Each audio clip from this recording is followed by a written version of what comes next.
Hello, everybody. Welcome to the Original Next Level Gaming Podcast. I am Mike Mullis. It's a pleasure to be out with you guys on this actually Monday night. Yes, you are not seeing this wrong. It is Monday, and it is early, but for very, very good reason. So, hope everybody had a great weekend and is ready for a great week of gaming because there's a lot going on. But tonight, we've got a great guest and somebody that actually... all right, I'm going to mark out just a little bit for because of the company he works for, Mr. Matt Small from Vector Unit. How are you, sir? Good. How you doing? Good. It is an absolute pleasure to have you on. It really is. Thank you for taking time. I know you're on the West Coast, and I know we've got a kind of a time limit with you tonight, so we are really appreciative that you come out, take a few minutes to talk games with us, talk about your games and Vector Unit, and just it's a great pleasure. Cool. Yeah, thanks for having me on. All right, and then the regular cast of characters we've got a couple missing just because of the time and date, but we have the great Modzu, Jason Wickman. What's up, Jason? Not much, Mike. How about yourself? Doing pretty good. We have the beautiful one, Mr. Joe, Mr. Western Drake. What's up, brother? What's up, man? Not much. And of course, live from Alexandria, Virginia, is the HTK. Close to Alexandria, just a little bit up north. Well, I'm not giving your exact location because we don't somewhere on planet Earth. Somewhere on planet Earth in the United States somewhere. Hey, yeah. Oh, look, and now out made of it nowhere. in a podcast, so. But he's Dutch, so that throws you off. That throws me off.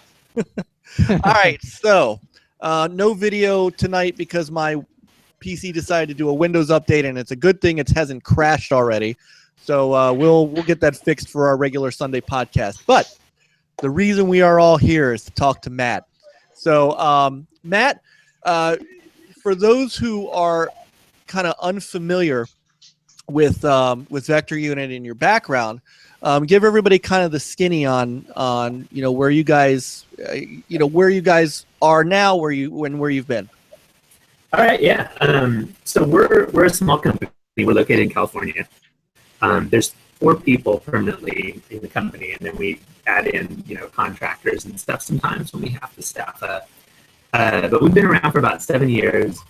I'm one of the co-founders, and there's another guy, Ralph Nosell. We met at a company called Stormfront. Bloodwake. Yes, exactly, Bloodwake. And that was one of the first titles. That was the second title that Ralph and I worked on together.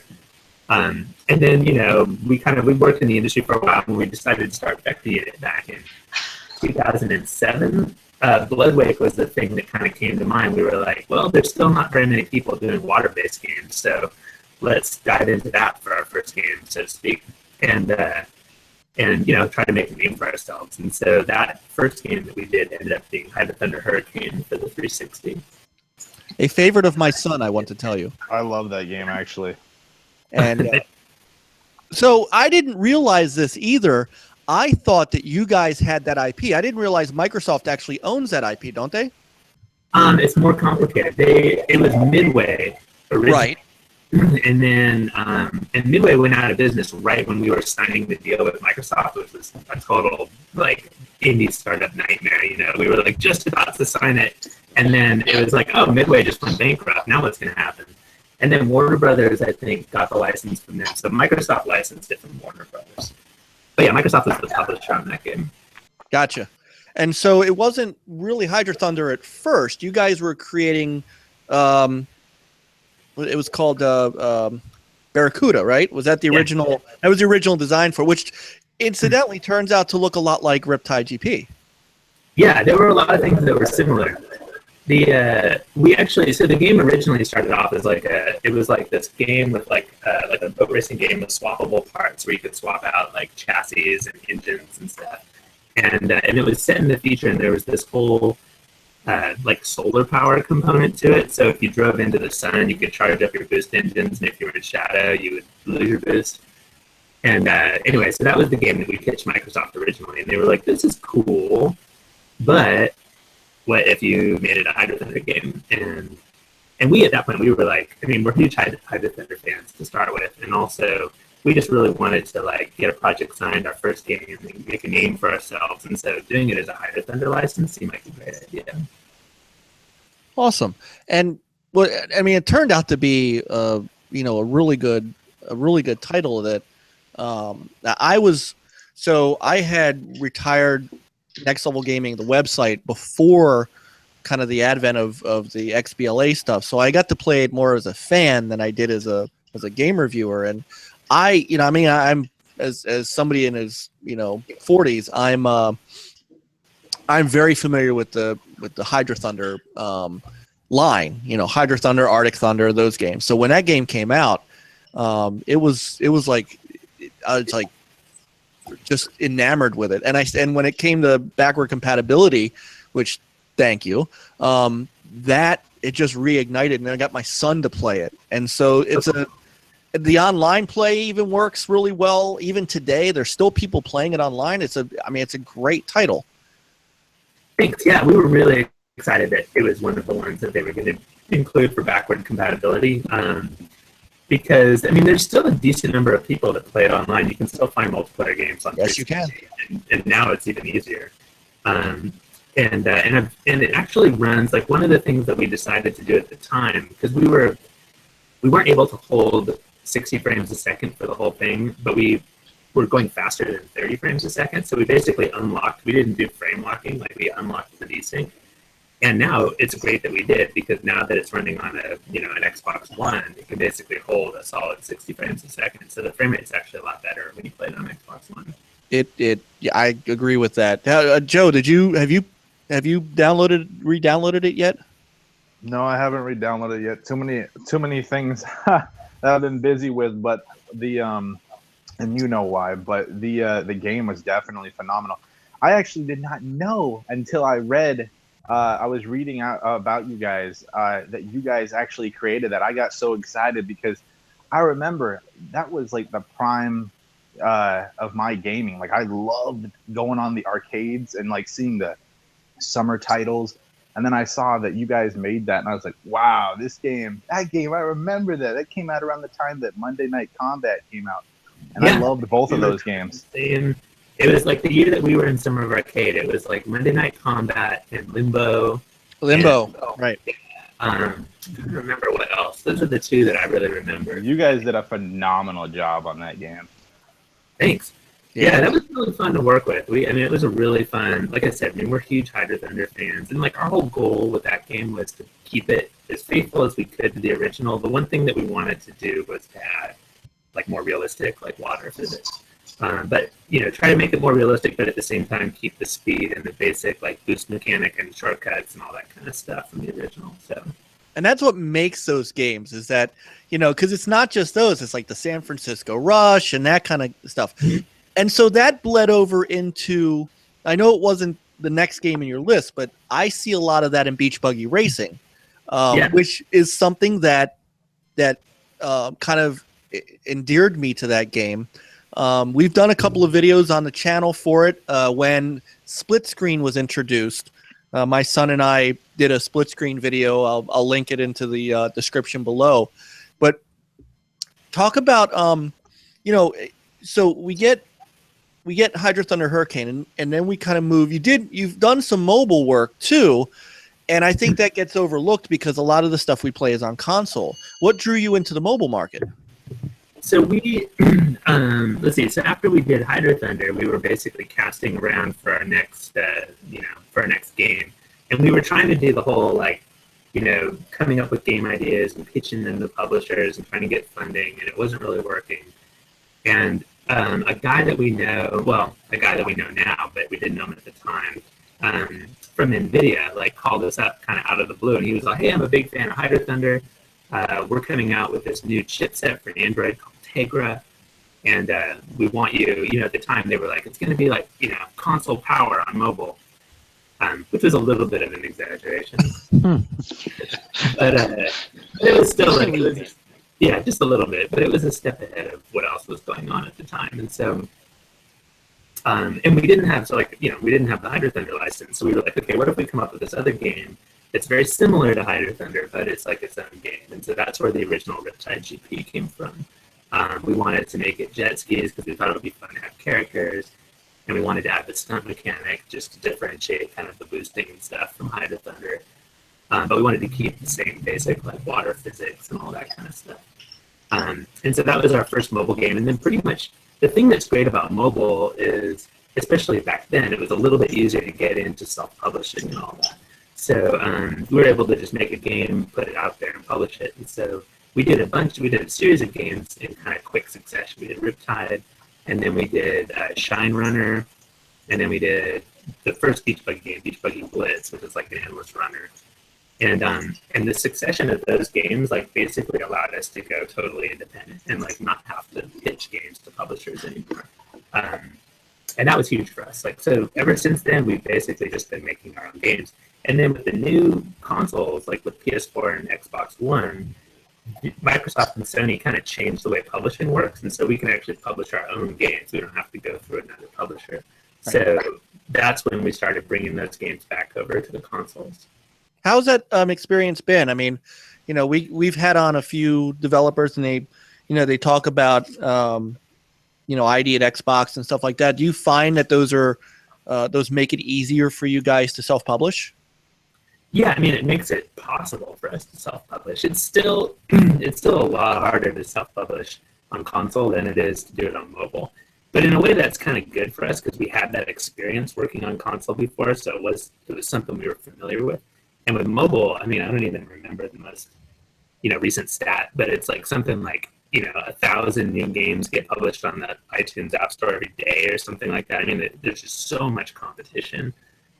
So it's kind of nice to be able to have like a more controlled environment where you can like really spend a little bit of time kind of working on something and polishing it. And at least people will see it. They just have to make a good game and, hope that more people will see it. Well, and I think part of the reason that Beach Buggy Racing and we didn't have the channel when Riptide GP2 came out, but with Beach Buggy Racing and Riptide GP Renegade, I know we wanted to make sure, not because Deborah sent me this nice shirt, but we wanted to make sure that you guys had some a place where people could see your stuff, because exposure. Yeah, I think that people, racing games, everybody, when you don't think of Forza or GT or and you think kart games and you only think of Mario Kart, which is a wonderful game, but there are other games out there that are really high quality. Beach Buggy Racing turned out to like stun me with its quality. And so, Riptide GP2 was fantastic. And I've had a lot of people compare it to Wave Race. Mm-hmm. And do you get that a lot? Yeah, we do. We actually just we went to PAX West a couple weeks ago. And that's the big Wave Race and Jet Moto. Jet Moto, yes. Those are the big comparisons that we get with Riptide. Good, Joe. Which are all totally valid. I mean, those are our inspirations, Wave Race was definitely, when we were first talking about doing Bloodwake, like way back at Stormfront in like 1999 or whatever it was, Wave Race was the thing that kind of inspired us with Bloodwake, just because the physics in Wave Race were so great and that game was so much fun. And we just thought, like, the only thing that's missing is weapons. So that's probably the number one question we get about Riptide GP is like, so when are you guys going to do a version with weapons in it? So, and I don't have an answer for that yet. But, you guys, every time that I play one of those games like that, it kind of reminds me of like the SSX version of Water. It's like SSX Tricky on water. Those are all. I welcome any of those comparisons because like those are all games that I love. Like SSX Tricky is one of my favorite games of all time, and there's all those other games too, Wave Race and Jet Moto and stuff. I love all those games. Well, when Riptide GP2 came out, and then Beach Buggy Racing came out, and I think this is it's interesting to see the evolution. One of the big things that I had said, and I think I had said to Deb on Twitter when we were talking about like Beach Buggy Racing, especially, I was like, all right, so where's the online play? Where's the online play in Riptide GP2? Where are those, and when can I look behind me to see who's behind me? That was, it's really funny that the two main things that I said, were immediately addressed in the next game, which is Riptide GP Renegade. So what were the challenges in not being able to get those into the first games? I mean, the big thing was networking. And I mean, really the look back was just like we just didn't have it in the first couple of games, and after like enough people mentioned it, we were like, yeah, obviously we should have that in there. That makes sense, and so we put it in for Renegade. And the networking took us a little while to kind of work out, especially on console, and it's partly because on Xbox One they have really stringent like security requirements for networking, and so we were able to do it on PlayStation. Kind of, we could have done it on PlayStation for like Riptide, for Beach Buggy Racing, but it was a little more complicated with Xbox, and we wanted to keep the two. Like we had to have feature parity between the two of them. So anyway, now with Renegade, we are including it, but you may have noticed the Xbox One version has been a little bit delayed. Yes, and please tell us. I know why, but please let everybody know why. So, I mean, the reason is because of the networking. There's two reasons. One is because of the networking, because it has stronger or more stricter security requirements. And so we've just completed our security review. We're hoping to go into certification within a week or so. Wonderful. Hopefully the game will come out in about, I don't even want to put a date on it, but let's say a month. Okay. Yeah. Do not, ladies and gentlemen, do not hold him to that. We will. Don't hold me to that at all. Do that because you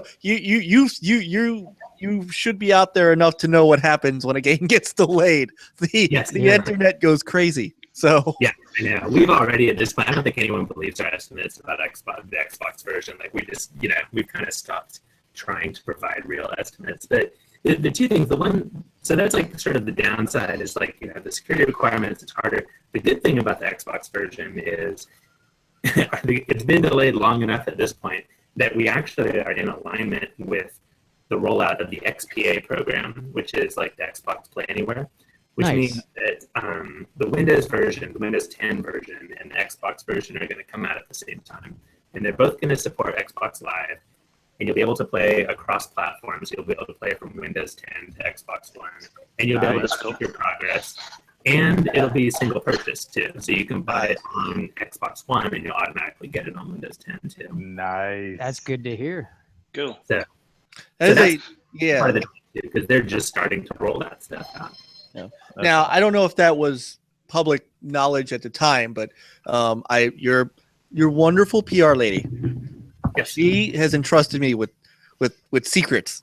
So I don't want to get her in trouble, but I kind of knew at the beginning that HydroThunder Hurricane was coming to backward compatibility, but she said, please don't tell anybody. I mean, we were just talking. I mean, we were talking about seconds how later is all over the internet. Right. So leak. You're right. There was no leak. There was no leak from Next Level Gaming. So I took pride in holding on to that one until it was officially announced. But I mean, I didn't know if Xbox Play Anywhere. Well, I guess it sort of was because she did kind of say it publicly at the time. But the Xbox Play Anywhere is interesting because now is there a Steam version coming? There is a Steam version already out. Okay, all right. So, that is you're right. The version that we have is the PS4 version of the version that we've been playing on. And for those listening and watching later, if you have not had a chance to check these out. On our channel are Riptide, GP Renegade, and Beach Buggy Racing videos. I implore you to do so. These are great titles, and they're not. We're not talking about expensive games.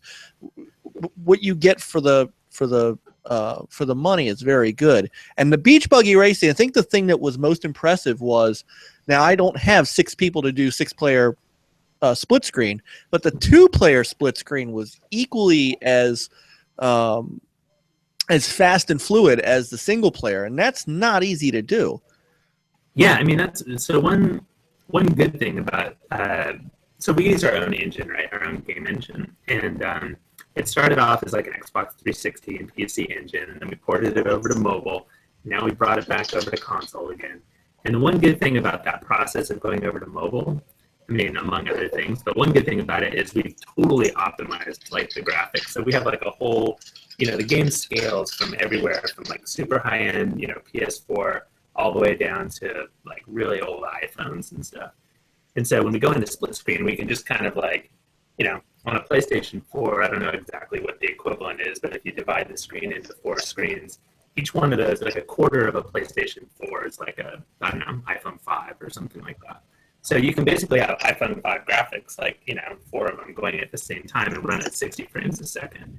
So, yeah, I mean, we love split screen. Like, that's totally been, ever since HydroThunder, that's been a part of all of our TV-based, console-based games. Awesome. I miss those days, too. I miss playing games like where you could play 4-player and, more split screen games. Last game I ever did that on was 007 GoldenEye. Yeah, we were talking about that last night, actually. Yeah. No. And you missed out on that conversation, Mike.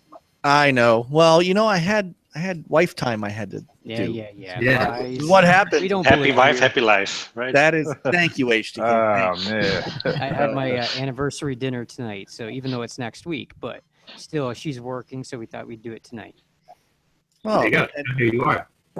I thought you were going to have anniversary dinner every night till your anniversry. Yeah. I thought it was a That's too Canadian expensive. custom. Oh, okay. That's too expensive. Canadian custom. Yeah, I see in Canada, anniversaries every day. Every single day, all year long. Well, I do have a very dedicated group here, and like I say, I'm only missing 2 people because they absolutely couldn't be on because of the time. But my crew here, they are very and they're great. They love these kind of games too. So when Riptide GP Renegade does hit the Xbox side, because they're mostly Xbox gamers, I'm gonna have to double dip on this. So. And that way we can get some gaming in, and because one thing that I haven't been able to do yet, I don't know why I'm hoping to find more people playing Riptide GP Renegade online. I think a lot of people are playing it single player because it's very the career mode is actually something that I think in Renegade is actually much more refined than Beach Buggy Racing. Like Beach Buggy Racing had some nice races and stuff, but it feels like Riptide GP Renegade almost has a story to it, a small story. And I don't know how far back you go, but I'm going to give you my comparison to that portion of it. All right. I have a Sega Saturn game. I think it was a launch title. It's called Cyber Speedway. I don't know it, but I'm gonna have to look it up because that sounds awesome. Yeah, it's one of those futuristic racers, but it had this story that kind of mimics what Riptide GP does. I say that even though your game is like 20 years older, or newer rather, and but it's going from kind of like planet to planet, and going up against the star of that arena, and then of course unlocking that person to race later. So I immediately got those kind of feels, and there's a game I love, so obviously now I get it's almost like an enhanced version of that for now, and of course you even built graphically upon Riptide GP2, which I thought wasn't possible, but you guys did, and it's really good. So the natural question is when are we getting a Beach Buggy Racing Renegade with online play and the ability to look behind us? Beach Buggy Racing Renegade. Yeah, we've been kind of bouncing back and forth between Riptide and Beach Buggy games for a while, and we're definitely going to do another Beach Buggy game at some point. I'm not sure exactly when, but and we haven't started working on it yet. But we've been kind of talking about what to do next. Like online play with that, I think, is a must. Oh yeah, for sure. I think if we do a sequel, when we do a sequel to Beach Buggy, it'll definitely have online on it. And then we've talked about different ideas. Like, do we just kind of treat it as like an expansion pack in a way, and like add a bunch more levels and more characters, or do we do like maybe take the Beach Buggy series in a different direction and make it like a kart racing game? Maybe make it more of like a road racing game and less off road, or we could do like a world tour kind of thing. That would be nice. That yeah, would like go to like more kind of exotic locations. World Tour would be pretty awesome. I love those kind of World Tour games. Yeah. They're awesome. So like take it into kind of like mythological, like, you know, you could race on like the Great Wall of China, or, you know, That's sick. Antarctica, or, Yeah, you know, that's cool. journey to the center of the earth or something like that. That would be cool. I don't know. I mean, there's enough road racers out there. I think what makes beach buggy racing, well, there's two things that make it unique. Number one is it is a lot of off-road. There's, you know, you've Right. got all these great environments that you drive through, you know, with dinosaurs and volcanoes and stuff like that. And of course the beach.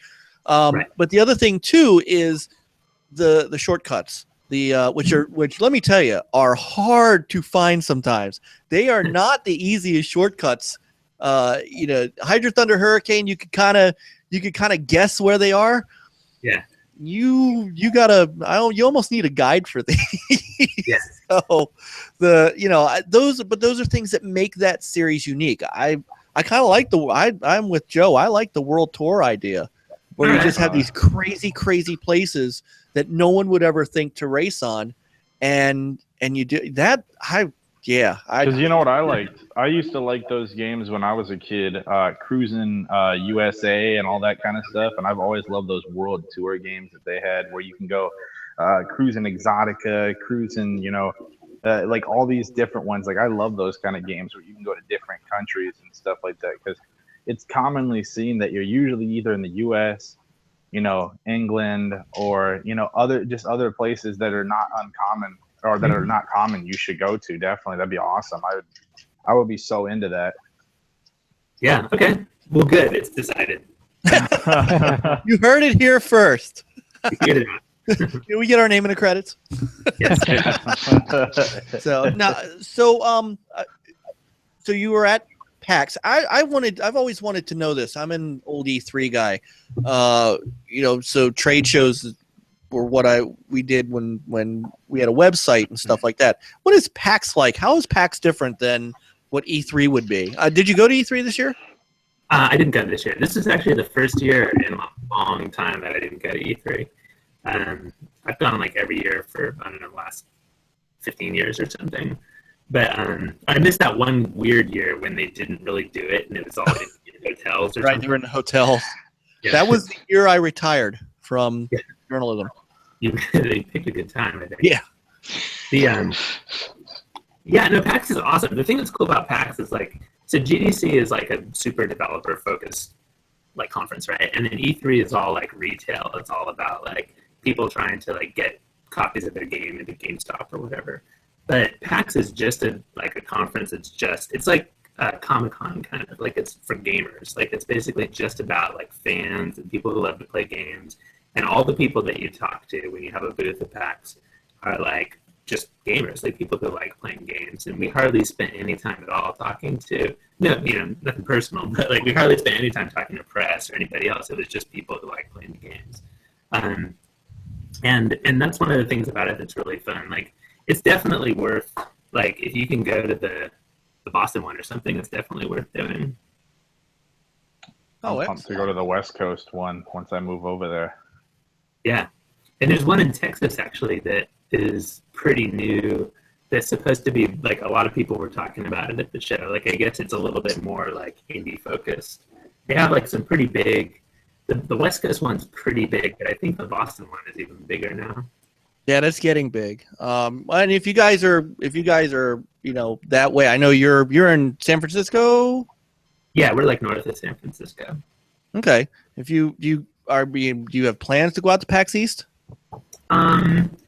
Maybe one of these years. We actually, the first time I ever went to PAX was PAX East when we did announced HydroThunder Hurricane.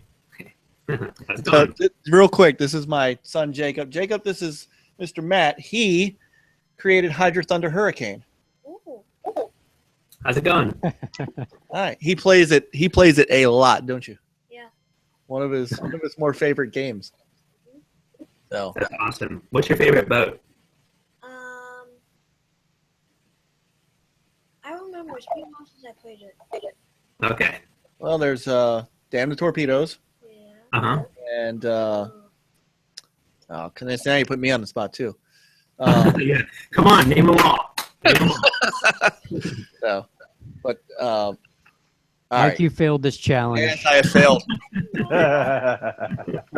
Nova? Something like that. No, that's one of the Vector? Vector. That's one of them, I think. See? There you go. So, I like yeah, that one, because vector unit. that's right. Oh, see? You learn something new every day. So, this is the man who made the game. Hi. So, all right, you can go to bed now. Good night, son. Go to sleep. Sleep is good. Yeah. He also was the one who played, if you, like I said, there's a Beach Buggy Racing split screen video on the site. He's the one who played it with me. So that's him. You know, I wish I knew you quite a long time ago, Mike, because when Riptide first came out on Xbox One, I asked everybody I knew, do you know anything about this game? I want to play it, but I don't know anything about it. Nobody knew anything. I was like, oh, okay, fine. So I ended up passing it over because nobody played it. So And now, And now I do. I know lots of people that have played it. So, I mean, and I'm hoping that, as time is going on, how is Riptide GP Renegade doing? I'm hoping very well, because it's a damn good game. thanks. Yeah, it's doing well. I mean, I think at this point, like, as an independent studio, we don't have like a ton of money for marketing or anything, and so, but I think for an indie studio, like, our games sell pretty well. Like, it's definitely enough to, like, keep us going and keep making more games. And like, our strategy at this point is basically to, like, we'll make a game and we have this cross-platform engine, and so we can put it out on multiple platforms. So we can do like an Xbox version with a little bit of tweaking. We can do the PlayStation version, and then with some optimization, we can do the Android and the iOS versions. And so all of those little pieces kind of feed into it. So for the most part, I think going forward, we're going to, especially with the Riptide and the Beach Buggy games, we're going to keep putting them out on mobile and console. We're actually working on like a kind of small side project right now, which is probably just going to be mobile, unless it does really well, in which case we might bring it to console. But it's like a very casual kind of game that wouldn't maybe be quite as right for the console audience. And then after that, we're going to go back to do, something else, something big. Nice. Now, so all of your games obviously are in some form racing games. Is that sort of the genre you want to just stay in? Or have you thought about branching out into other types of games that aren't necessarily that? Or, obviously you're very good at what you do. So, it would be, even Bloodwake was boat combat. So, even back then. But have you thought about venturing out into other genres? Yeah, we talked about it. We definitely, before we started Vector Unit, we worked on a bunch of different kinds of games. And Bloodwake was still basically a vehicle game. Mm-hmm. But I spent a lot of time at EA and at Stormfront working on like sort of character-based combat games like the Lord of the Rings games and James Bond and stuff. And so I think like doing something like that, Ralph and I both really like, kind of somewhat hardcore, but also casual, like RPGs. And so doing some kind of RPG that was scaled down to the kind of thing that our studio could manage, not like The Witcher, but like some sort of roguelike or something would be fun. But for now, racing works really well for us. And one thing that's really great about racing is, especially because like each time we, you mentioned the fact that we added the look back button. Okay, it's not a huge technological innovation, but like each time we come out with a new game, we're able to take all the stuff that we did from the last game, and as much as it applies, like bring it into the new game and then add some more stuff. So each time we make a game, we like to try to make it to sort of expand the pie a little bit, make it a little bigger. And so as long as we keep building on racing games, like we can keep, every time we come out with a new game, we can add some more features, add online multiplayer, like just kind of keep expanding it out there until it becomes, a super feature-rich experience. Nice. Now, and guys, jump in anytime. I know. See, this is where I get myself in trouble. This is one of my the chat room. We have some people in the chat room who love to check us out, and One of them said, "Mike, this is like your dream interview," and it kind of. I mean, I really have. It is, right? I really have been a fan of Vector Unit for a very long time. So I mean, this kind of when this got set up, I was really excited. I can't lie. He's been talking about it for like literally weeks, all the time. I can't wait to get him on. I can't wait to get him on. So somebody in the chat rooms said, make a motorcycle combat game like Road Rage. That would be something. Road Rage needs a comeback. That's true. That would be awesome. Actually, I just saw something the other day. I think there is somebody making a new Road Rage. There's like, if you Google it, you'll find it. There's like I don't even know what the name of the developer is. It's somebody that got the license, I think. But it's hard to tell from the video. I mean, it's been when was the last time there was a Road Rage game, like the 3DO or something like 3DO. that? Right, that was the most recent version. Back when I had hair. Yeah. It makes no sense to not have, but I could actually see a motorcycle game in kind of the vein of Riptide, where instead of it's boats and you're doing tricks and you're doing, and it could be, maybe a motocross type game or something like that. But motorcycles would be a great way to go. Yeah, motorcycles would be awesome. I mean, that was kind of how we got into it. That was another one of the inspirations for Riptide, because Ralph especially is like a really big MotoGP fan. So that's kind of where the name Riptide GP came from. Ah, nice. So yeah, I would love to do a motorcycle game. And yeah, Road Rage, I mean, yeah, those games are awesome. I mean, like I said before, Riptide, one of the most common questions we get is, like, when are you going to put weapons in Riptide? And it definitely, with Renegade and the kind of more outlaw feel, it does kind of lend itself to the idea of wanting to, like, knock other people off. Your AI is definitely more outlaw. That is for sure. Yeah. They could be. Let me tell you, they could be brutal if you don't. And I meant to bring this up earlier. I noticed, and you'll notice it in the videos that I do. If you don't have the right boat, you can't win races. And so I think the ability to not just, everybody can jack the boat up and run enough races that they can spend enough money to build the boats up to maximum. That's all well and good, but I've run into times when even a maxed out boat that I've unlocked is not as good as the maxed out original boat you get. Because of handling, because of handling's most of it, how you take the turns. And I've noticed that, and it kind of gives you some ability to be strategic with the game. And I kind of like that.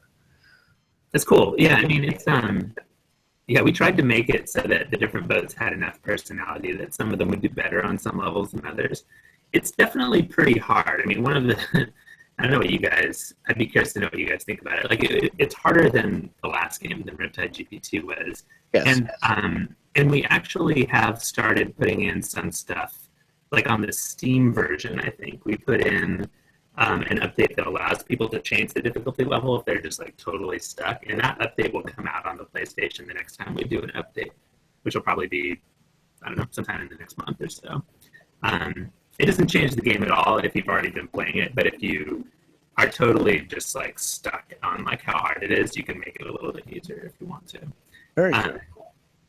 And the other thing, actually, the one other thing we did too is if you play in split screen, you play against the AI drivers, right? So if you have 2 human players, you'll have 6 AI drivers. And the AI drivers in split screen are really hard. And sometimes you just want to race against the human and not really have it be so hard. Racing, not have you both lose to the AI. So we made that a little bit easier too in split screen. Elimination is not easy in that game. No. Not easy. And I like it. I mean, I like the challenge. It's when you blow through a game, it sort of loses some things if you don't then play it online. So at least with this, I have enough challenge that it keeps me going back, because I want to get that through that part of the career that I'm stuck on. And so a lot of that has been where I've gone back to other boats, tried to build up other things, tried to go back and do the ×2 on the boost, or where you have to chain those together. You have to have first, and then you get the second, and then you get the third. So there's still some need to go back and build up other parts. So I think that was a good move. Yeah, I mean, in a big place where you can improve your performance in that game is through stunting. So, like, as you upgrade your character and you get bigger stunts and better stunts that you can use to earn more boost, that's kind of the main difference between when you're first playing the game and when you're kind of, like, in the more advanced part of the game. It's like, once you get to the point where you can, like, earn more boost and you have a pretty good idea of, like, how much of a stunt you can pull off on each jump, then that's really kind of the way that you get ahead of the AI, is by like just boosting the bejesus out of it. I'm waiting to get to that point to where I can just boost the entire race. That's there's a couple of tracks that you can boost almost the whole way through. Yeah, I found them, but I'm not good enough yet. You get there. So I know that it's 9 o'clock. I know that you had a hard limit. And if you need to go, with I tell you, I really have appreciated you coming on and talking to us, because again, I take pride in the fact that I do, minus the mobile games, so they don't play mobile. I own all of your console games, and I will continue to do so. Yeah, thanks. No, it's been really fun, and I should actually go, but yeah, I would love to come on again and talk to you guys sometime. I think it was really fun.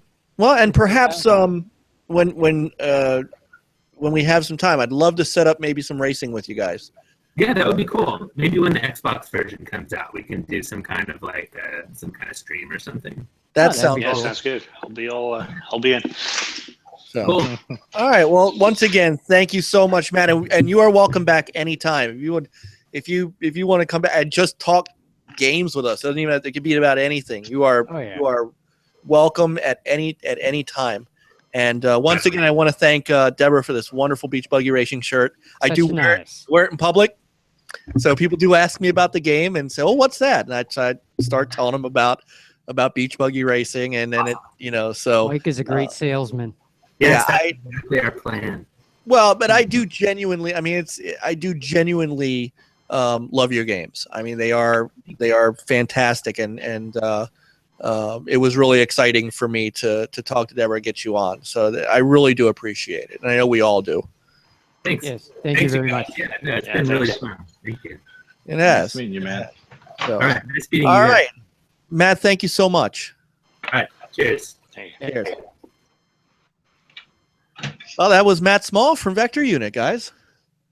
Yeah, awesome. Nice to have him on, even if it was for 45 minutes or so. Yeah. Well, he did tell me he had a hard time he had to be off. It's understandable. Busy man. Yeah. Well, to do. He's probably in his office because he said 6 o'clock. So it's maybe he had some family time to go to. It's perfectly fine. It's always important. Family time. Yeah. Well, we need a Riptide GP Renegade, so get it out of the door, right? Yes. Yeah. So we can start playing.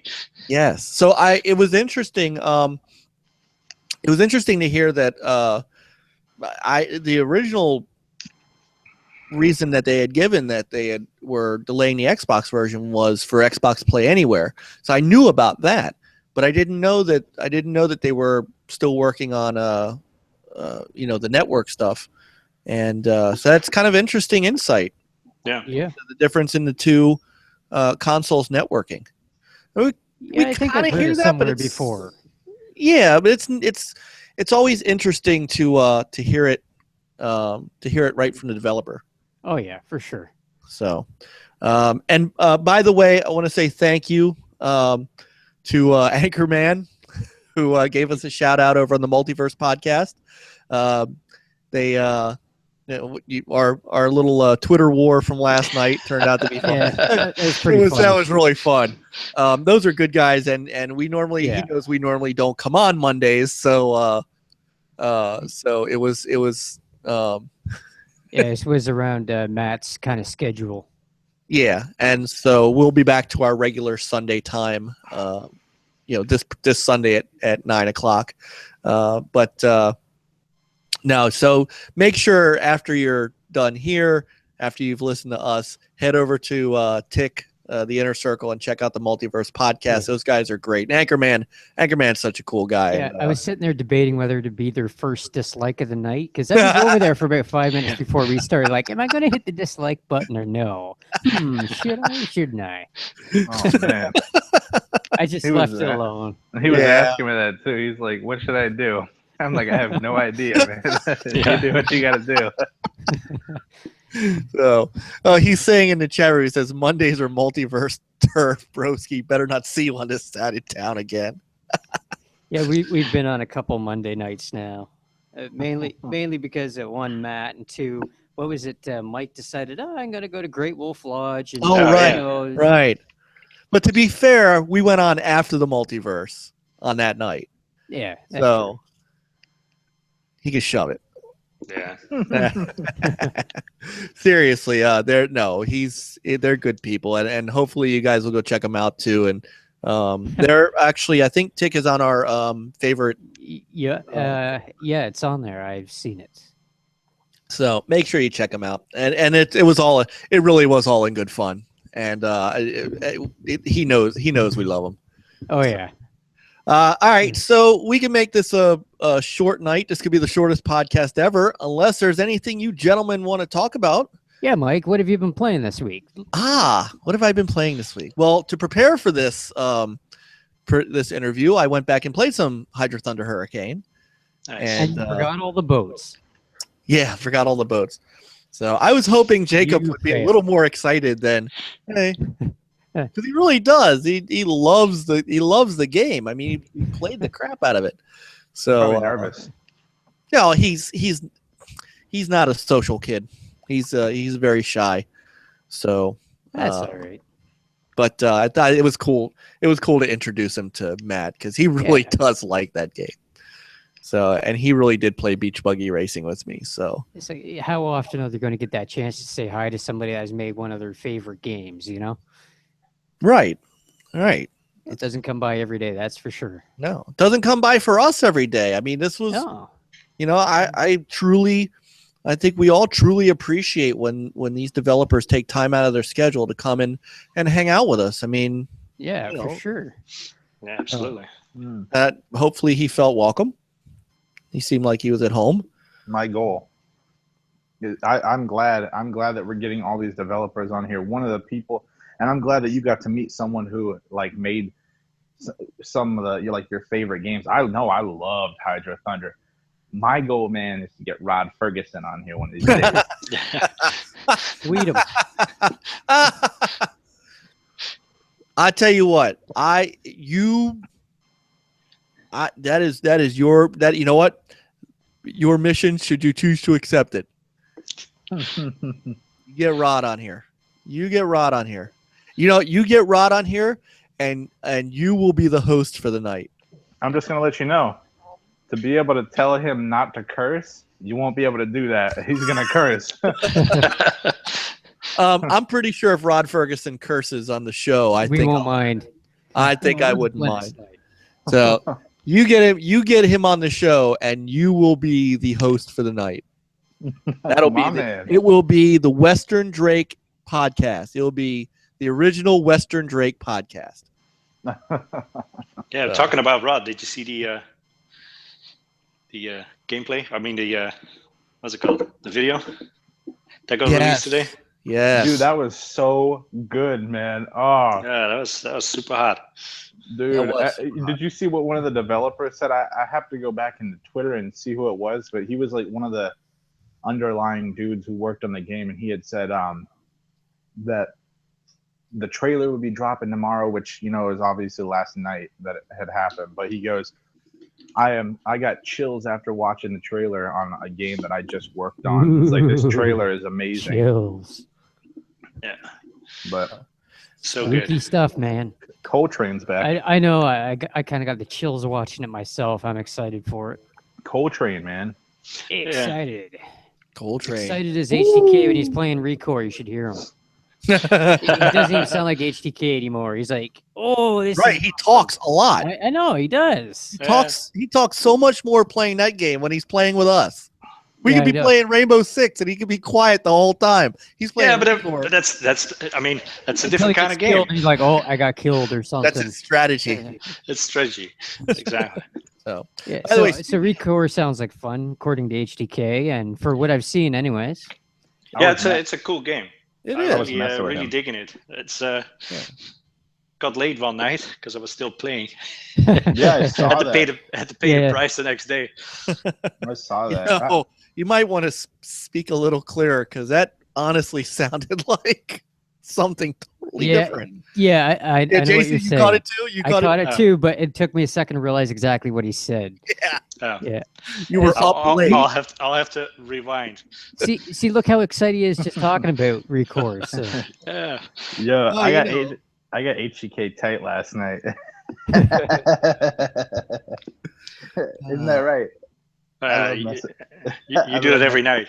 I love messing. I love messing. Yeah, with HGK. even Super Cooper, yeah. Cooper in the chat room. What do you say? Same I thing. can't see it. HDK English is my got third language, laid. so Wait, what's What your is- second? Hold on. What did he say? What did he say? I couldn't see in the chat. my second one, it's C# programming. So forgive me. Oh man, that's We'll funny. put some subtitling next time. Yo, Mike, Yeah, what did he say? I can't Um, see. it's not NLG family friendly. Oh man. It's not 10 o'clock yet. I'll tell you when we get off the line. When we get so Tell you But, after the phone call. so obviously for Jason, Recore is a 3 out of 10. I haven't even played it, so Yeah. I can't say 3 out of 10. So You gave it that high of a score? Man, I give it yeah, a 1. well, it's a game he hasn't played yet. Oh yeah. I think we can start HDK, reviewing it's obviously- scores. For HDK, it's obviously the good 4 out of 10 that 4 out of 10. We can Yeah, no, review it's, games before we even play them now. That's the way it goes. I better put up a video of some games coming out. I'm going to give my gear score already. It's a 2 out of 10. No, I'm just Yeah. kidding. Yeah. I bet you it's a solid 8 at least, minimum. 2 out of 10. Yeah, it's not an 8. If I would rate it, probably 7 out of 10. that's where I'm sitting with it. There definitely It some depends on issues how with the much game, A but button it's, there is. A Two- button, A button is two it's going to out lower of- that score. I would give Gears actually, and I'm a big Gears fan. I give it a 2 out of 10 for being so gorgeous with the raindrops on there. It's So distracting. beautiful. yeah. No, I'm at a 7 on that game too. I think it is. I think it is. I think it's a solid game. It obviously is not perfect.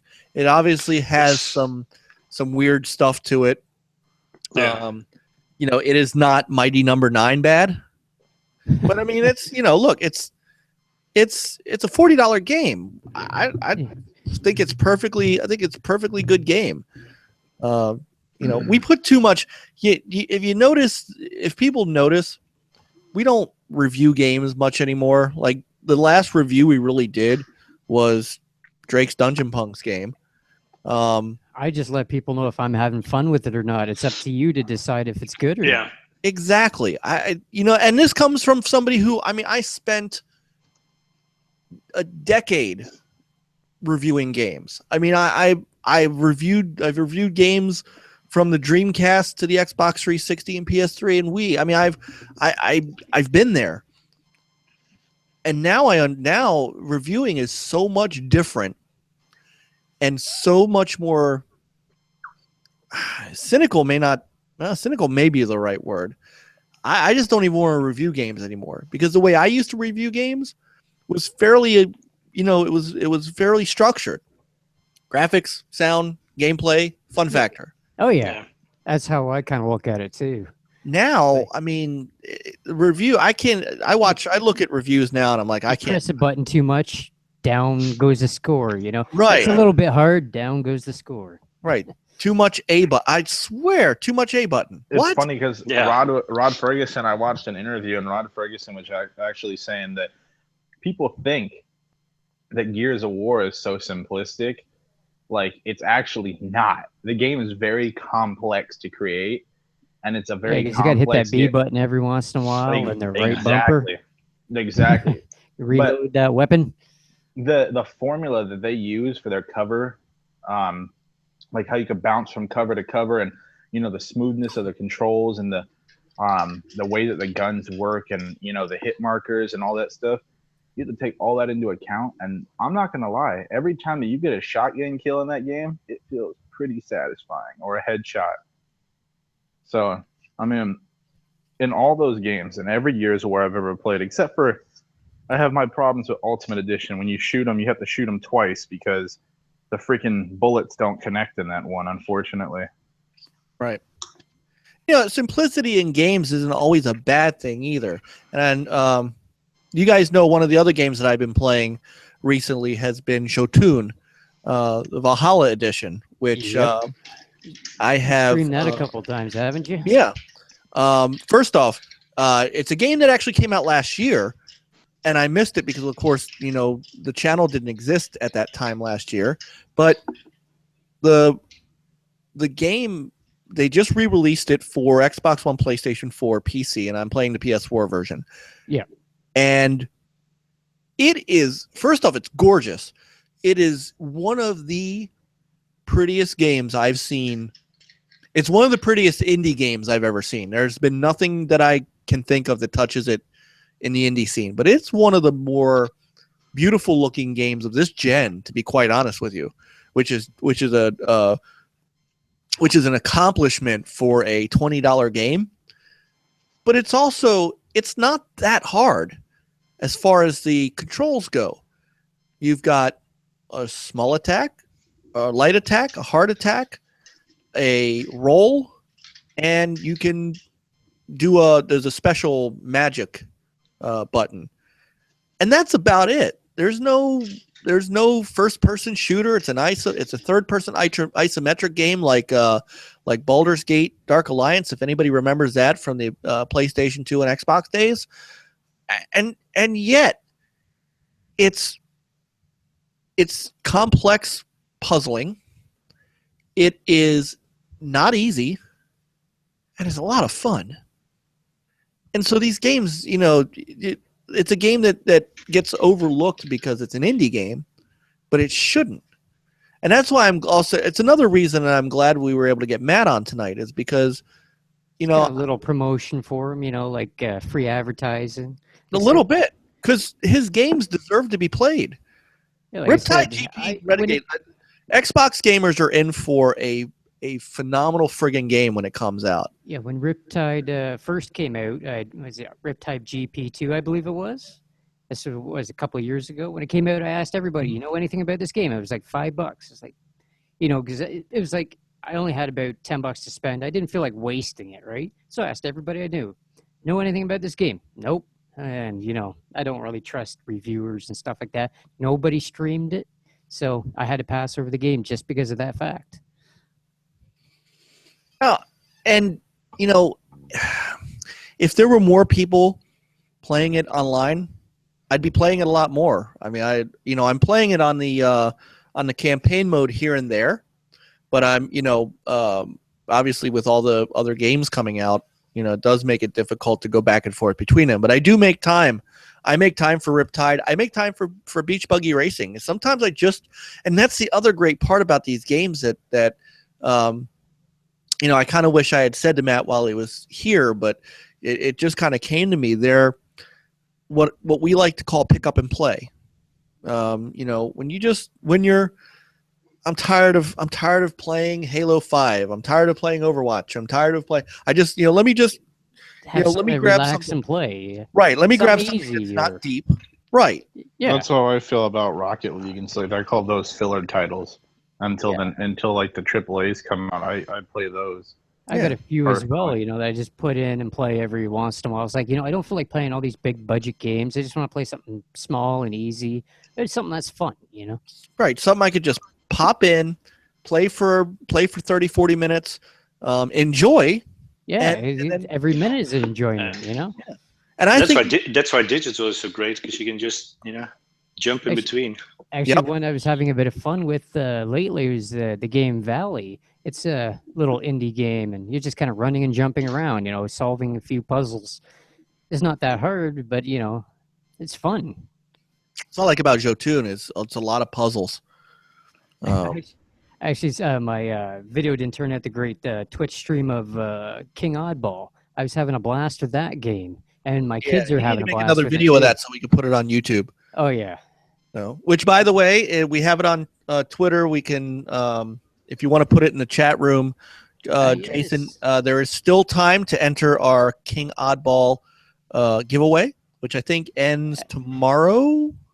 I'll let you know in a couple of seconds. I have to Okay. bring it up on my computer here. It is a copy of King Oddball for the Xbox One, courtesy of 10 Tons, who did not. It's funny, just background stuff. They reached out to us because we've done other 10 Tons coverage for them, and they reached out with a review code for us.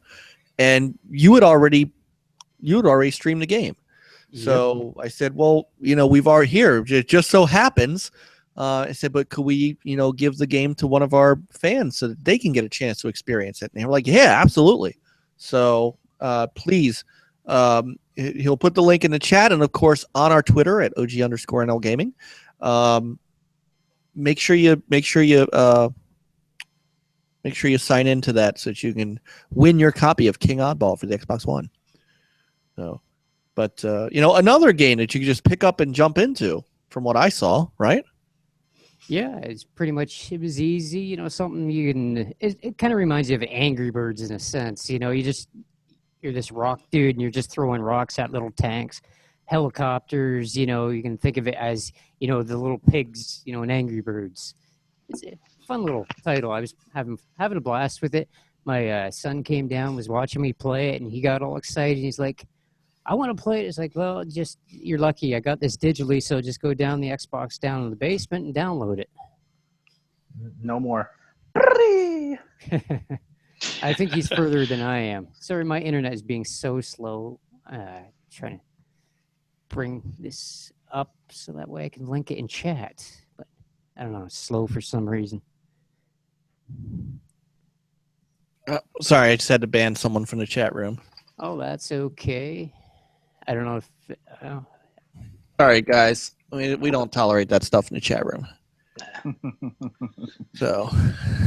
I can't even see what it is. I think yeah, it's, it's whatever. So I guess he's not a fan of indie games. Enough said. Yeah. Anyhow. So I think there hasn't been a ton of news out there, and I kind of really wanted this to be more about Matt, so we can hold off on some of the stuff to talk about until Sunday. I know there are some things out there, but Forza Horizon coming up Friday. Oh my God, yes. Yeah, the day that I leave for California, and I have the There we go. You're so great. I got a link in chat now. Yeah, but I'm bummed out about that. I paid for the Ultimate Edition, and it's not like you're not going to get a chance to play it. Well, Yeah. the thing is that was one of the contributing factors to why, like, the season pass and stuff, you could usually get that later on. Like, it doesn't matter. That was one of the main reasons why I ended up purchasing that, $100 edition. And that's the reason why I'm purchasing the $100 Gears edition too. We'll just call them money bags. Money bags, Drake. Yeah. Hey, maybe you can pull off at the truck stop. Plug it in. Tell me I gotta use Tony the said and restroom talk and about then- your Beam experience. Yeah, I was going to, because I'm still kind of sore about it. So people might notice that we no longer advertise our Beam page. That is because we are not going to be on Beam for the foreseeable future. Basically, we were, it happens on social media. There's people that create accounts that are there to mess with you and stuff like that. And if you watch a lot of the console warring that goes on, it happens over on that side of the fence. So we, as everybody knows, we're over here in our lane. So I'm doing a stream on Beam of Jotun, of all things, on the PS4 of all things, and in pops this whoever he is, and he's created a troll account for me. That's the best one ever. Mike Mullis, Right, Mike Xbox One Mullis, fanboy. Right, exactly. and he pops into the chat room, and he's like, "Hey, what's up, NLG?" So he doesn't know it's me. Witty, I'm not going to say it. It's still 9 o'clock over here, East Coast time. I can't use that language. It's almost 9:30. But you know, so he pops in and he's trying to talk like he's me. It's after 10 somewhere, Mike. Yeah, true. He's trying to talk like he's me, not realizing I'm the one streaming. And I said, even though it says your name right at the bottom, Right. just like what you see here on the screen now. no, that's true. This is Yeah. true. And so he's like, "Hey, what's up, NLG?" So already it's, and so I even say in the chat room, "That's a very interesting name you got there, considering I'm playing a PS4 game." And of course he responds with some, I don't know, we have to keep up the neutral look for the ponies or some shit. I don't know. Yeah, it was something along those lines. Some along That's those in the lines, chat some room, too. console war BS crap. So I go on about my business. And then I decide, you know what? This is not what NLG does. It's not what we're about. And to be quite honest with you, I don't have this trouble on Twitch. So, we want to keep our stuff serious. We've got gameplay to do. We've got, Xbox, PS4, and hopefully sometime soon. Well, Nintendo will never let you stream or put their video up, so forget that. But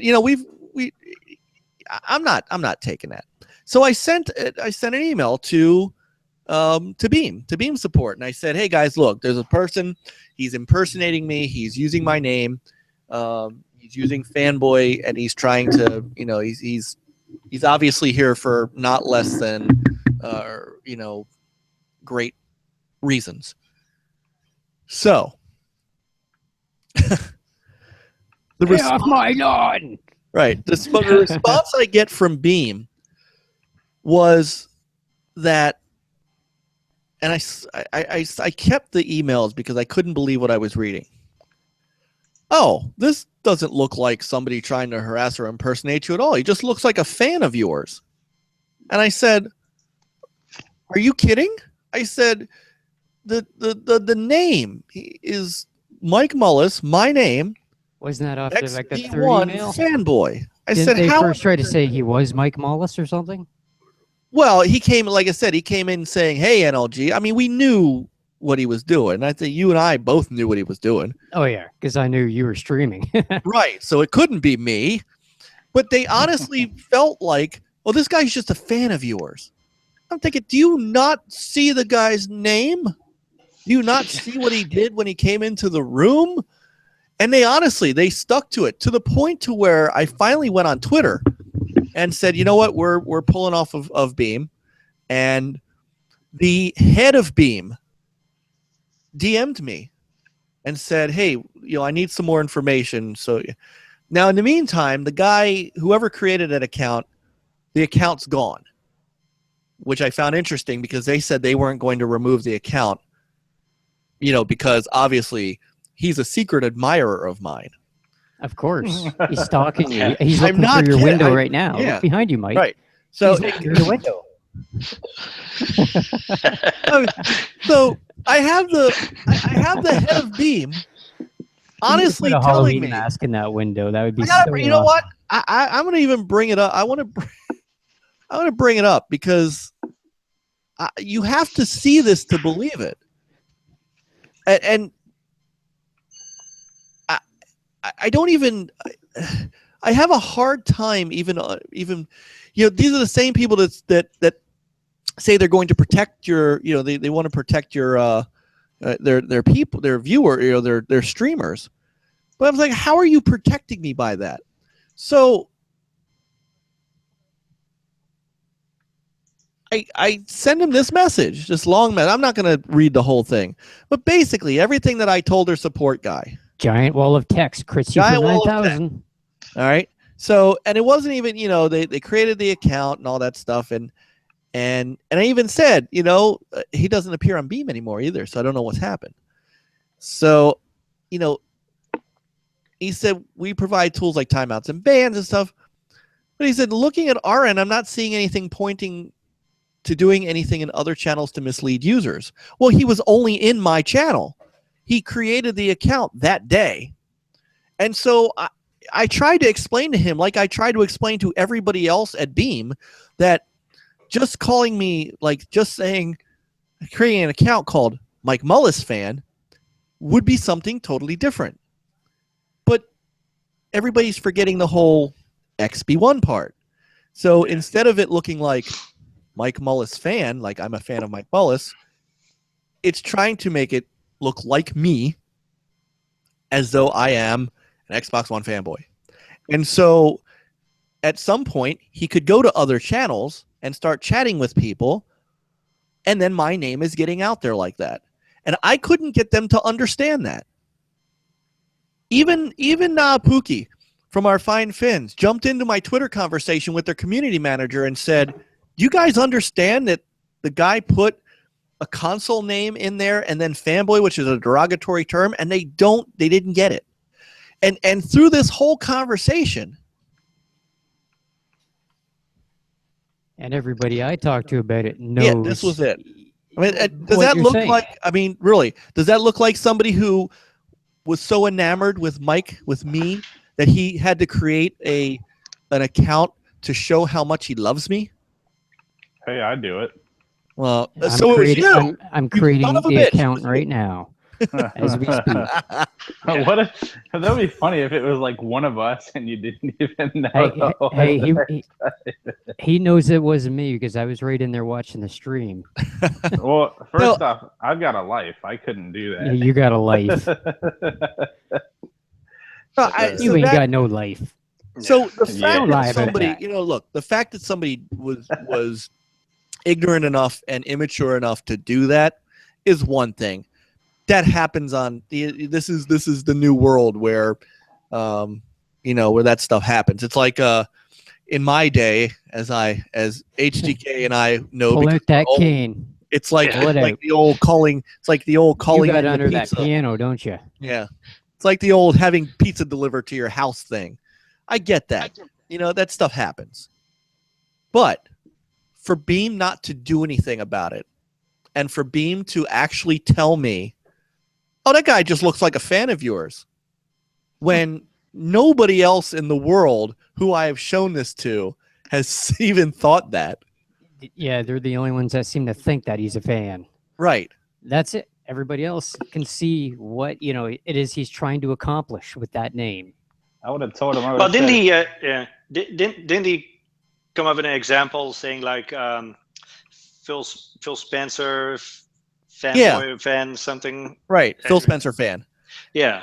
To which is not the same. So you know, even if they would have said, even if they would have said Mike Mullis fanboy, that's it. Like that's a different story. But they put a console label on it, so it completely changed it once they did that.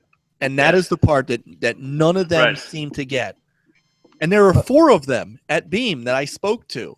I mean, 4 of them, and not a single one of them. And like I said, Pookie even jumped into the conversation with me and the community lead, totally just out of the blue, and said, "You gotta see that this is a troll account." I mean, and they didn't. So I removed the OGNL Gaming Beam channel. And all of the official NLG streaming will continue to be on Twitch. And hopefully Twitch will, you know, hopefully Twitch will come to the table seeing what Beam is doing. And they will, they'll come up with some of those things that Beam is doing, like co-streaming. Because co-streaming, gentlemen, that co-streaming was the big thing that we were all waiting on, right? Yep, that's pretty much it. You know, and there are some good things that Beam does. And that's the crappy thing, is that they have some good features that we were going to take advantage of. We had a team. Yeah, the delay between streaming and when it was showing on the computer, you know, that was an attractive part of it too. Yeah, so we had all these things. And it got ruined over the fact that Beam... They want to protect one user.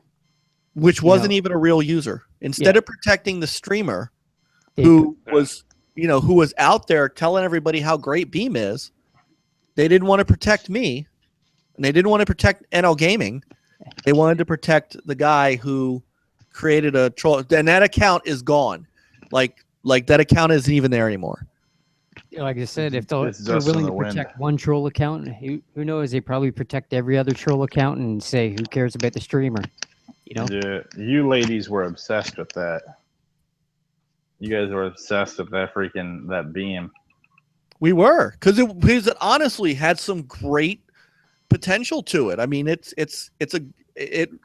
what makes me the most upset about this, is that we were, and we had even tweeted it out, that we were close to moving our streaming almost solely to Beam because of the team thing, the co-streaming coming up, and all that stuff. But I am not going to allow. I'm too old for this shit. I'm not going to allow somebody to do that and not feel like Beam will take care of it. Your buddy's in chat now. I can see it right now, Mike. I can see it right now. He is. Mike Mullis, Beam fanboy. He's in chat. He is now on YouTube. Mike Mullis, Beam fanboy. There you. Oh my goodness! So that is my Beam story, and unfortunately, I can't recommend Beam at this time because there's no, in all seriousness, we don't have time for that. We really don't. We don't have time to deal with that, and I shouldn't have to, and none of you guys should have to. And no other streamer should have to either. No other streamer should have to. It's like I told you, Mike. I was on the Twitch side while you guys were converting over there. I was staying on the light side. You guys decided to go to the dark side. Yeah, but Beam is coming out with an Xbox One app soon. Yeah, and it's still the dark side. No, they weren't. They were, obviously, the whole entire time. They weren't at the beginning. Side. They weren't at the beginning. But that's, I mean, in all honesty, and you know what? If they wouldn't protect me, who's to say they were going to protect anybody else? Yeah. Mike the Banhammer Mullis. No, Mike the Banhammer Mullis. Yeah. No. I don't have the patience or the desire to deal with it, and Beam showed me that they didn't have the desire to protect one of their streamers, so I just can't stream on there right now. If their policies change and they show me that their policies have changed and they're more stringent, perhaps. But right now, NLG will continue to solely be Twitch. So, and just the official channel. I mean, you guys have Beam channels you are welcome to use, but the official NLG channel will remain on Twitch. Oh, and by the way, this is the first announcement I'm making of this, but and these guys are just hearing about it. I will be streaming again once I do move to California. I leave this Friday. I probably will not be on the podcast next week for any of you guys who are wondering. I'm going through some stuff right now, and I'm going to be moving over to California. But once I get situated, probably by next Monday, I will probably be on the podcast that next week and stuff like that, and I'll be streaming too. This just in. This is huge, Drake. Yoshida says no. Oh yeah. So, well, it'll be good. It'll be good to have you back in full action, brother. Yeah. And we love having West Coast representation. Yep. And you're a great part of great addition to the podcast. All three of you guys, and of course, look how strong this show is now with you guys and Frankie and and Juan when he's on, and just the stuff that we're getting ready to kick off. I mean, and the channel content. You can't call him Frankie anymore. You got to call him Zach Galifianakis. That's exactly what he looks like, man. By the way, the Twitter names he comes up with for himself are priceless. Viper Bjorn and what he's doing. He's funny. I looked at that too. I was like, what does this guy do? So it is cool stuff. I was in Walmart today. I seen Battleborn for like $30 brand new. Mind you, it's Canadian, so that's what, $5 American, and I passed it over. It's gonna be free to play soon. Once it's free to play, I'll play it. Just too much. Yeah, I got mad. Same here. I got mad that they chose resolution over frame rate. It's a first-person shooter, and they chose, and obviously they have swords and stuff like that. But for the most part, it's a first-person shooter, and they chose. Yeah. Plus, 30 the case frames. was dusty. You know, I'm not going to pick up a dusty case and take it home. Look like it was sitting there for ages, centuries even. Joe, you're a big 60 frame per second first-person shooter guy. No. Here's the thing. Here's the way that I describe it. 60 frames per second, fanboy. Games like games that are third person, I don't care. They can be, 30 frames per second. That's fine. First person shooters, I tell you you guys this all the time. First person shooters, it is absolutely 100% mandatory for 60 frames per second. I don't care if on these consoles you keep it at 720p. I don't care about the resolution. It has to be a secretly cares. 60 It's got to be frames. 4K native. It really does. It really does have to be 60 frames, though, man. Like in these games, you need to make it as close to real life. Like I don't like that tug and pull feeling when I'm aiming around a corner and stuff like that. And Mel's Coney is right, by the way. Battleborn's more of a MOBA than a first-person shooter. It's just in first-person mode. Yeah. But still, like, even though, I agree with him though. Like, it's still, it does have shooting elements to it, and it is a MOBA. That's true, but it's for the most part a first-person shooter also with the MOBA, or a MOBA with the first-person shooter elements. That's the thing, though. And if you're going to come out with something where I'm looking at a gun barrel right in front of me, I expect it to be 60 frames per second. That's just my personal opinion. I don't like to see things that are 30 frames per second, tug and pull around corners and stuff like that. If it's third person, give me 30 frames. I don't care. But it feels so weird to have a gun right in front of you and you're trying to aim over there and at the enemy and it just chugs on over towards the enemy. Just feels weird. You didn't play Halo in the 360 days then? No, I did. But once you've had, the thing is once you've had 60 frames per second on a first-person shooter, you look at how much better it feels, and you're just like, I can't go back to 30 frames per second on a freaking shooter anymore. It's like unacceptable. That's why everything's getting up-resed, and the frame rates are going up to 60 nowadays for all like the first-person shooters that have been either remastered or anything like that, because they know that it's a complete. I'm playing the BioShock collection. BioShock collection felt great during its time. I bought it the other day. I've been playing it. I just beat BioShock 1. I'm beating BioShock 2 today. And it's just like, it's unbelievable, man. I can't believe that 60 frames per second. It's like a totally new game. And with 1080p and the thing, I don't care about like the resolution, but for a remaster, it's actually nice because I'm seeing certain details on walls, like designs and like Easter eggs and stuff that I would have never seen before because the resolution is higher. So it's pretty cool. I mean, fair enough. So obviously, no Destiny for you. Destiny actually is. I don't like Destiny, but it's the closest thing I've seen so far to, like, it actually is really smooth for a 30 frames per second first-person shooter compared to other 30 frames games. Okay. I don't know how they did it, but they did it. Motion blur and stuff like that. Motion blur makes everything nice. I know some people that hate it, but it's just like when I'm trying to say something to my wife sometimes, and she's got it in her mind. As soon as you start saying stuff, she starts talking again. I was just thinking of that in my head for some reason. Like, I'm just going to keep proving my point here for a minute. I'm thinking, oh, that's my wife, and she's trying to convince me about something. Okay. Hey, come on. We already know you're the woman in the Hell group. Come no. on. No. No. No. Sorry. That This just is came to my Monsoon mind, says, Drake. no. Since you started talking again, there's my wife right there. Yeah, just keep talking, Drake. I know she's listening to this too, so I'm gonna give her that. Nice. If she had a Yo, key, alright. I'm sure she'd Yo, shake it at me. Shannon, smack him in the back of the head. I didn't say happy anniversary. Happy Pop, anniversary. those, pop those hair plugs off his head. Man. All right, so we're at the 90-minute mark. Yeah. I don't know about you Supposed to be a guys, short but podcast. I could do some gaming. Oh yeah. So You gaming? why don't we? Such nice. Why don't we go ahead and call it a night?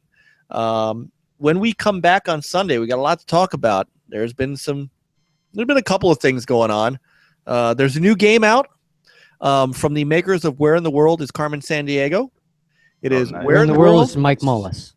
Right. Where in the World is Mike Mullis, XP1 fanboy. Instead of where's Waldo, where's Mike? Where's Waldo? Where's Sean Murray? Ooh. Ooh. So we'll talk about. Hey, maybe that by on Sunday we found him. We will Send a talk search about party. his. He's been hiding in a ditch this whole time in a Yes. culvert.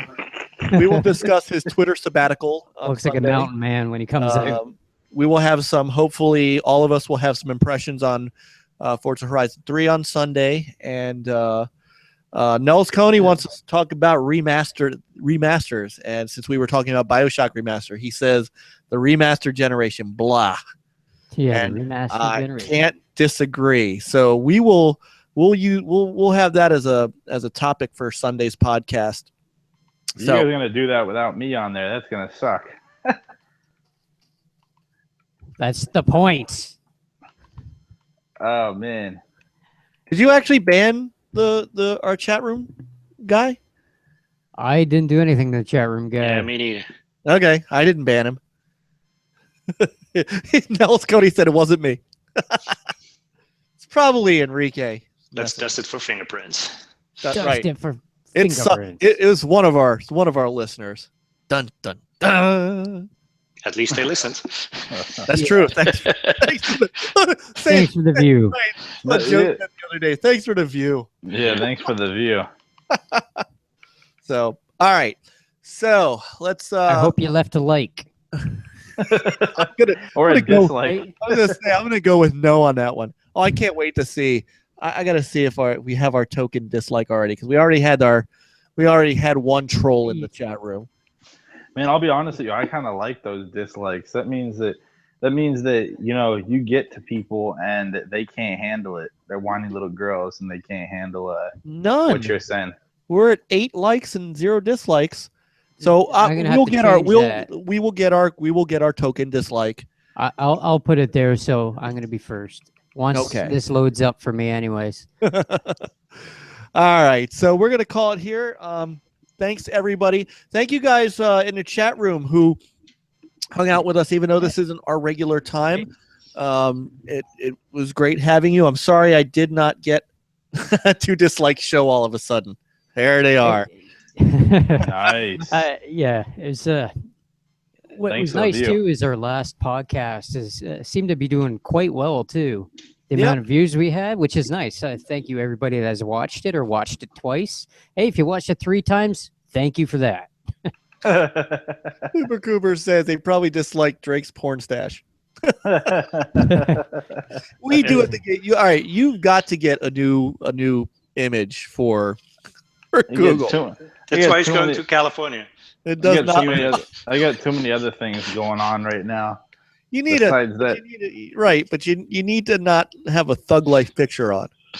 listen, don't hate me because I'm beautiful. Drakey's living a thug life. You could hate me because you ain't me. That's it. But Oh God, Okay. did you just think that one up? You've been waiting to use that all night, haven't you? listen, Mike Mullis, XP1 fanboy. I don't want any crap out of you. I'd squeeze your head. I switched it to a like. I was a dislike for a little bit. Now it's a like. Oh, Still, thanks for the view. trying to kickstart this. All right, so thank you guys in the chat room. Thank you guys for being flexible. HTK, I'm glad you were able to make it.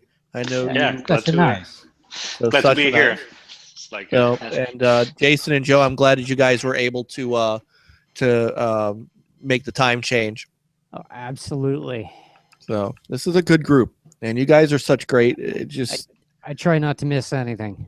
no. Yeah, I'm wondering if I'm going to be able to catch you guys for a little bit on Sunday while we're driving, and maybe if I'm at like a place with Wi-Fi, like a McDonald's, if I could stop off there and talk to you guys. Live You from can jump in. McDonald's. You can jump in if you're on the road and you stop, and you got a place where you can jump in for a couple minutes and just say hi. Jump into the. I will tweet you the link anyway. And All if right. you can stop in, if you can pop in for a few minutes during the podcast, of course, brother. Yeah, I don't know about you definitely. down there, but the Wi-Fi up here at McDonald's sucks. I can barely load Twitter up here. We have good Wi-Fi here. at Wi-Fi, McDonald's. yeah. I'm going to Good leave Wi-Fi. people with a little taste, but if I can end up coming on next week, I'm going to tell you my reason why I think this gen is better than last gen. Get excited for that. All right. You're Set challenge 1080p, accepted. yeah, 60 frames per second. Such a night. 60. Drake in 4K. Upscale. Upscale Oh, 4K. man. All right. So Yeah. anyway, and of course, thank you so much to our He's got guest, that Matt native Small. 4K mustache. Hey, it's just uprest. Listen, No, hey, the rest of him's up res, just Hey, native 4K let's mustache. let the fanboy. The Let's let best the native fanboy stash. speak. The Let's best, let the fanboy speak. Cookie duster. the Let- best let- mustache pixels you've ever seen. Let Uncompressed XP1 pixels. fanboy. Let XP1 fanboy speak for a little bit. Come on. So thanks, Drake. I appreciate you not letting this go. Anyway, so we want to thank once again Matt Small from Vector Unit for taking some time out of his busy schedule to hop on with us and talk about the great things that Vector Unit does and his very cool games. If you have not checked out Beach Buggy Racing or Riptide GP Renegade or HydroThunder Hurricane, which is backward compatible on the Xbox One, unbelievable games. And Riptide GP Renegade on the PS4 and HydroThunder Hurricane on the Xbox 360 and Xbox One are online. Be sure to check out all small developers' games. If you have extra money and a chance, Yep. we And try we're- to show as many as possible so you guys can, get an idea of what the games are like before you purchase them. Well, and I'm glad that we're able to give a platform to some of those games. We do a lot more of that stuff than we do the AAA games, and some of it is because we're still growing and we're not, to the big AAA developers and publishers, we're nobody, and I get that. I played this game way back in the day, so I totally understand it. We're not important enough to a lot of them yet. But we are important to indie developers and some of these guys like Matt and Dave from Hyper Awesome and Christian Allen, who was part of a AAA, but found time to come and talk to us and hang out with us. And so, also to allow us to cover their games on Next Level Gaming between all of us who have been able to do so. And so I'm glad that we're giving them a platform, and I'm glad that we're giving them, we're bringing gameplay videos out so that people can see that stuff. It's nice that they're giving us a chance too, not just kind of shutting us down right away. Absolutely. Yeah. No, I loved the interview with Hyper Awesome. That was awesome. Yeah. I was gonna say too, real quick, Stinger. The video that I was watching earlier, real quick, with Rod Ferguson, that dude only had 900 followers, and he still was able to get an interview with Rod Ferguson. So we have a chance. All right. That is your assignment. That is your assignment, is to get Rod Ferguson. That is your mission. Yeah, I'm pumped. I'm gonna get it, man. After I saw 900 followers, I was like, hey man, you know what? 900 followers, we're not far behind. We might be able to get him. All right. So that's our channel's been building quite a bit lately. has been. Which is such a nice. Well, and you know what? It's because of you guys. It is thoroughly because of the work that you guys do and the daily content that we've been able to put up, thanks to an incredible team of content creators. It continues to amaze and keep me in awe. And we continue to evolve and try to do some new things with our videos, you'll start seeing, and with Modzu's videos, and don't forget to download the one I made. Hey, I did that earlier.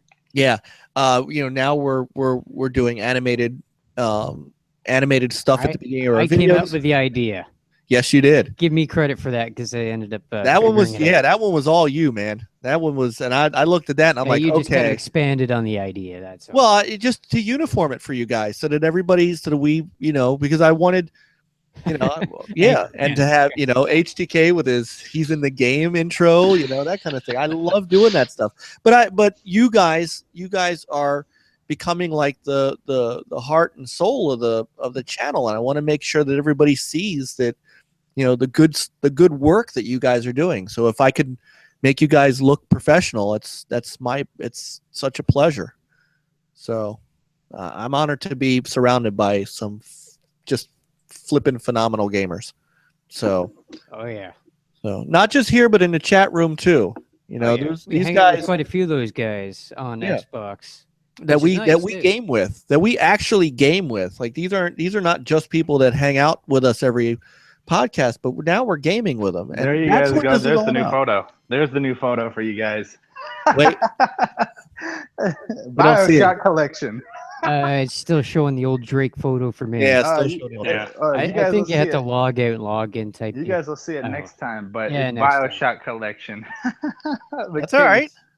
That's all right. Oh man. That's all right. So, all right. Anchorman said we got games to play. So yes, we do. Let's sign off. So thank you guys again. Thank you, Matt. Thank you, chat room. It was a great show. I'm very happy that we were able to talk to Matt and talk Vector Unit. So give us the like, give us a subscribe. Those of you who are already subscribed to us, thank you so much. Tell a friend. Let's get that march to 600. Let's go from 600. Let's just jump to 1,000 and be done with it. And if you give us a dislike, don't forget, thank you for watching anyway. So also leave your comments below. Let us know. Let us know if you like the show constructively. If you've got criticism of the show, if you want to see something, if there's let us know. As long as you're respectful about it. Fix that hair. Right.